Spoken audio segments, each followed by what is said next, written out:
and welcome to my channel. My name is Cheryl. Thank you very much for joining me. If you're new here, hello, welcome to the chaos. And if you're a returning viewer, welcome back.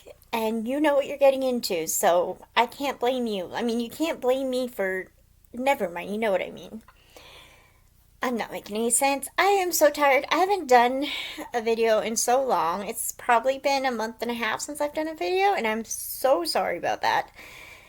I know I keep saying I want to take my channel more seriously and do more videos. Things keep creeping up in my life that have caused me not to be able to do that. So, a bit of a health update. I'm still trying to find the right diabetic medicine. I did go off the medicine a while ago, a couple months ago, that was making me so sick and nauseous. I was nauseous for 3 months and it was really bad. So I went off that, went on another, it didn't work, and now I'm trying a new one, and it seems to be working a little bit. My blood sugar is not as high as it was, but it's still really high. So I may have to go back on insulin, and this is the last medicine we're going to try, and if it doesn't work, I'll have to go back on insulin. So that's fun. 6 shots a day again. That'll be fun. Anyways. Okay, so this video is going to be one that is partly crafty and partly bookish, that doesn't sound right, bookish. So, I don't know how to do chapters and all that, so I'm sorry. But we're going to start out, I think we'll start with the bookish stuff. So if you're interested in bookish things, here we go. I want to talk about the enormous amount of books I've read this month so far. I've read 2 books. I know. I've been dealing with a lot of health problems, okay? Like my leg hurts, I have sciatica, it's just been, I don't even want to go into it. It's a lot of stuff. I haven't been able to read, so I did finish 2 books and gave them both 5 stars. So let's get talking about them. The first book, let me move to the side so I can put the picture up here. I don't have it anymore. It's from the library. It was A Woman in the Library by, oh my goodness, I forgot the author's name already. Starts with an S, something genteel. I had it just before I went on. I knew the name. Anyways, you'll see it up here. It starts with an S. And it's Gentile is the last name. I'm sorry, I forget. But this book was so good, people. It was, I don't know why I called you people, I'm sorry. This book was so good because, okay, a lot of people don't like it, and I understand why. It's got mixed reviews, well, kind of low reviews on Goodreads. I gave it 5 stars because I thought it was wonderful. But a lot of people don't like how it ends, first of all. They get confused because this book, okay, let me tell you what this book is about first. I'm so rusty at this, I'm so sorry.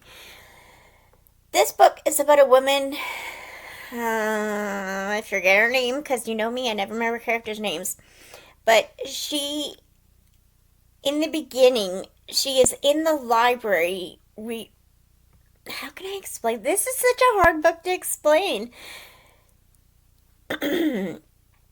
Okay, in the beginning of the book, someone is in a library, in the Boston Library, and she's with a group of people that she doesn't know, and she hears a scream, and that's how they get to know each other, and throughout the whole book, they're trying to solve the murder. The thing is this is actually a book that someone is writing, an author is writing, okay? So this, are you with me?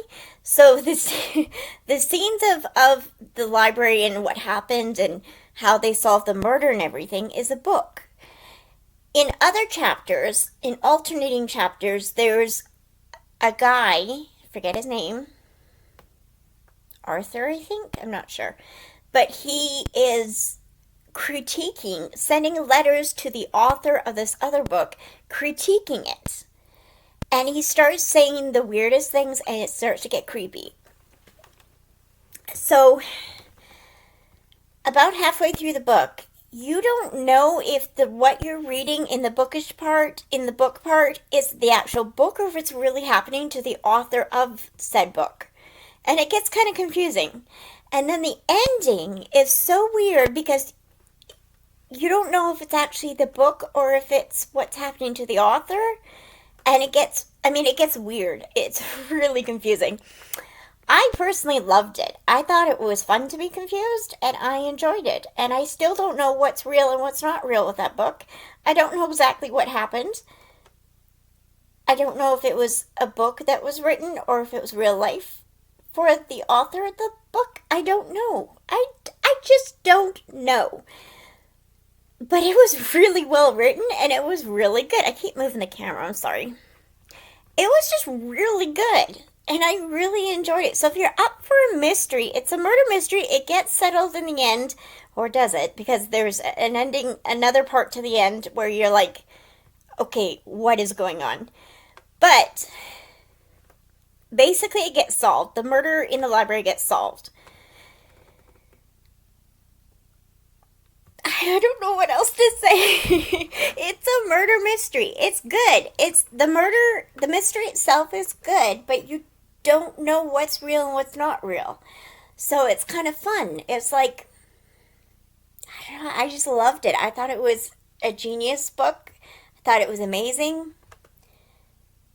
And it was just so good. Sulari Gentile. Oh, I got the name. Sulari Gentile. I mean, you were probably screaming at me a while ago saying, Sulari, Sulari. Yes, it's Sulari Gentile. Anyways, I just got a book from the library. Another book written by her. I think she's a her, if I remember. Yeah, it's this book right here. I gotta do a library haul sometime. This is an older book. Now, let me make sure it's a her. I don't remember if authors are... Let's see. There's no author page in this. Okay. Nope, there's no author page here. I think she's a she. Let's hope so. Sulari's the name. I think that's a female name, isn't it? I don't know. Anyways, this book, which is A Few Right Thinking Men Introducing Roland Sinclair. It's a start of a series. And this is an older series of hers, and I would love to read that too. It's a murder mystery. So I'm looking forward to reading that. And she has a new one coming out either this year or next year. So I'm looking forward to that too. Okay, gave it 5 stars. The second book I read, I am so excited to share with you because it is a friend of mine's book. I am so proud of my friend, Jess, because I've been friends with her online for about 3 years now. I met her online just in, I think it was in a Facebook video group thing that we were in, and we were talking, and then, originally I found out about her through a mutual friend, but then, I don't know how we met. Jess, how did we meet? I don't remember, but anyways... She is an author. She's been writing books for a long time. Been trying to get them published. Hasn't worked out. She's been writing short stories in a few anthologies, one of which is the one I'm in, and then she's in another one, I think a third one, I don't remember. At least 2. I've got 2 of her anthologies, so I think she's in 2. But anyways, I am so excited to present to you her first cozy mystery. I'm so excited. Well, it's not her first cozy mystery she's written. It's the first one that's been published. Here it is. Isn't this the cutest? This is A Binding Chance by Jessica Brimer. Let's put this over here. Okay, I hope that's not upside down. Or not upside down, backwards, I mean. By Jessica Brimer. And, how come it's showing... I hope it's not showing backwards, because it is in my camera. This is such a good book. See the kitties? Aren't they cute? They're so cute. And this is from the Messy Bookshop series. This is the first book. She wrote it. She's writing her second one now, and it's going to be published probably maybe next year, like this early next year or late this year. I'm not sure. Oh my gosh, I'm so excited. So I read this book.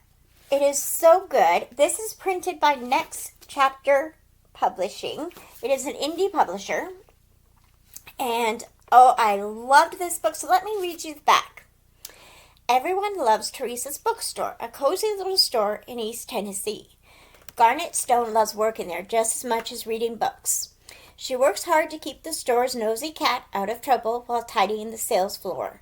But when the owner of the bookstore, Teresa, unexpectedly passes away, Garnet learns that she left everything to her niece, Jane. Pushing aside her bitterness, Garnet busts a move to clean the store's clutter to impress her new boss.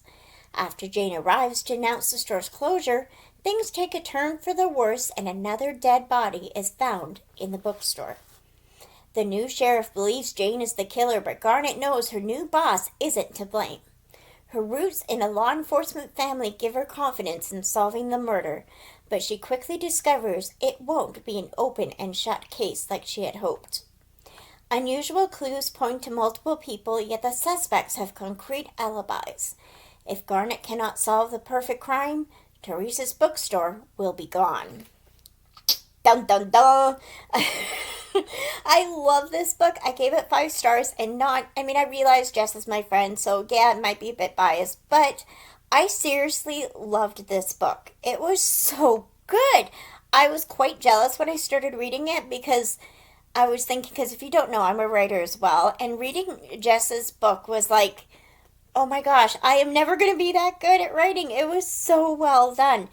And I did not guess the killer until the reveal, which is very unusual for me because I usually have a good idea of who the killer is about halfway through the book.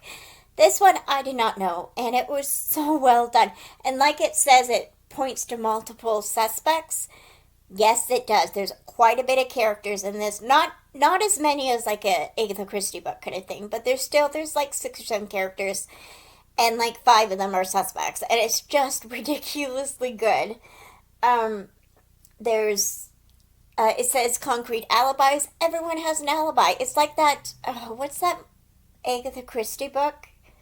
Where most of hers have, like, people have alibis and you cannot figure out who did it. I can't think of the book I'm thinking of, but anyways.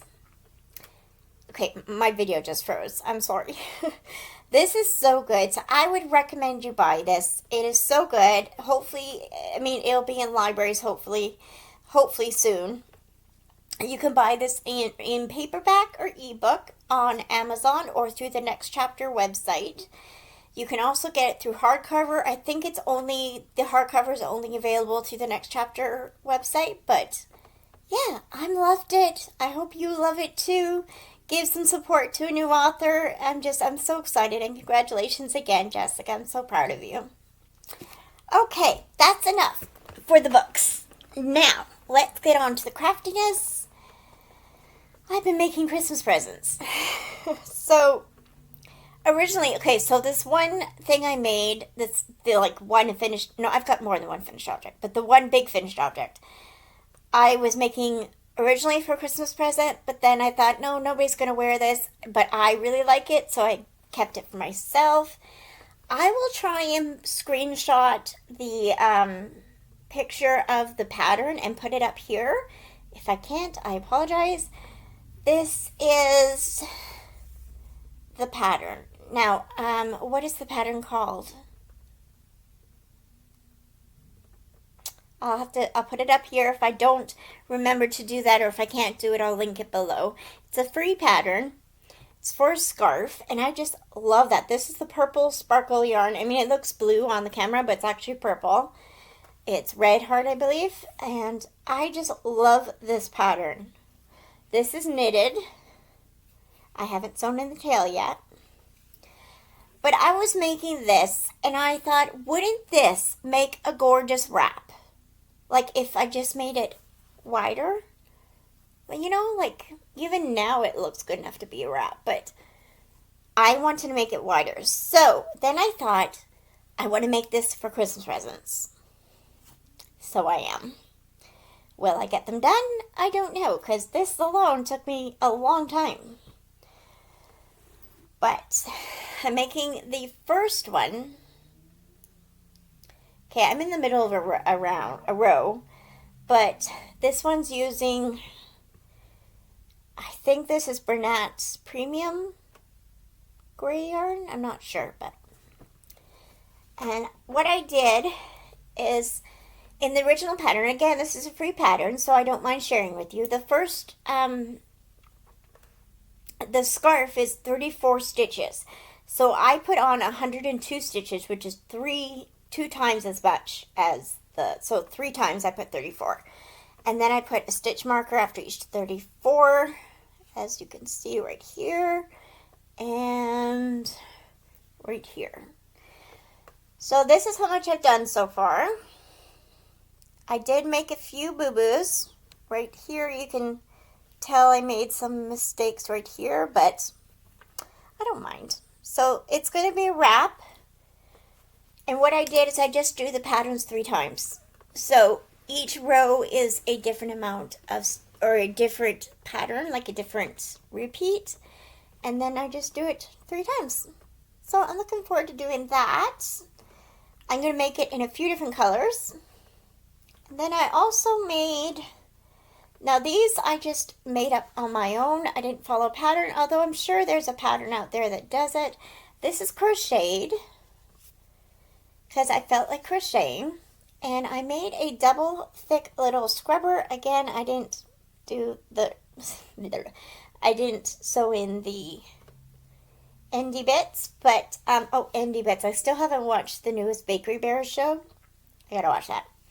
Anyways, so what I did is I cast on, hold on, 6, 7, 8, 9. Yeah, I cast on 20. No, this one I did different, I think. No, this one I did. I cast on 20 and then I single crochet, not cast on, chained 20, sorry.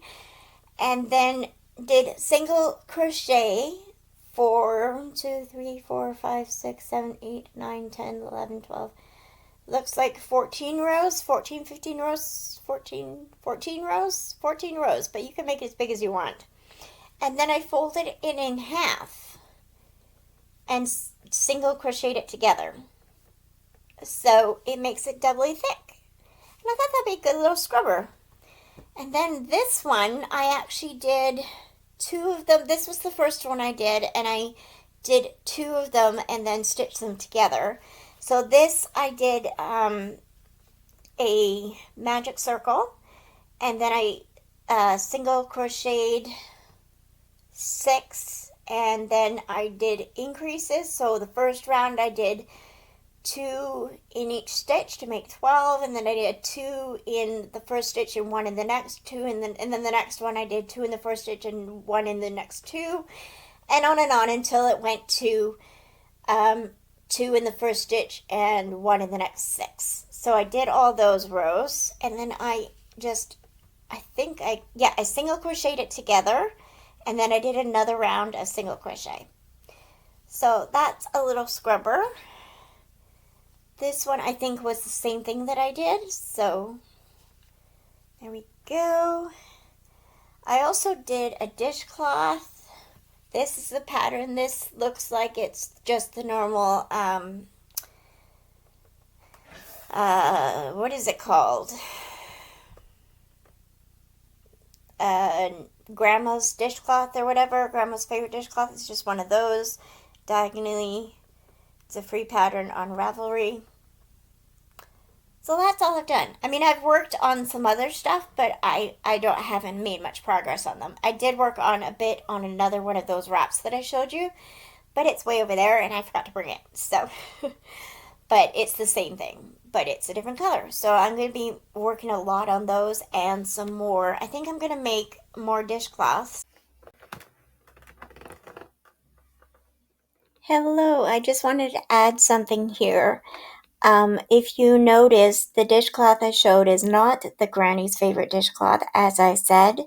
It is actually has a heart in the middle, and that means it is the same pattern I used for the blanket I was making for my dad a while ago.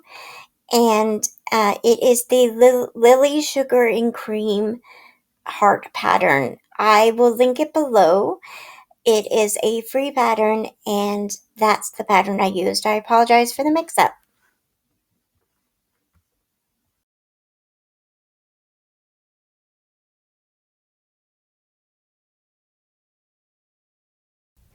Okay, so I clicked the turn off button and I stopped the video, so I apologize. But I'm going to make more dishcloths. And I'm going to make more of these, I think, for Christmas presents. Yeah. I love this scarf. I thought it was really cute. It's just a short little scarf because I got excited about making the wrap. But I think it's really cute. I thought, I like it. I like it. Anyways, that's all I have to show you. I don't know if I caught it on tape when I said that I did make some progress on some other things, mostly on another shawl or another wrap that I'm making, the same as this one, but it's going to be in green. It's over there, and I forgot to bring it over, so I didn't show it to you. I did make some other dishcloths as well, but that's everything. Thank you very much for joining me. I hope you have a wonderful weekend, a wonderful week, wherever you're watching this. And God bless you and all you do. Bye.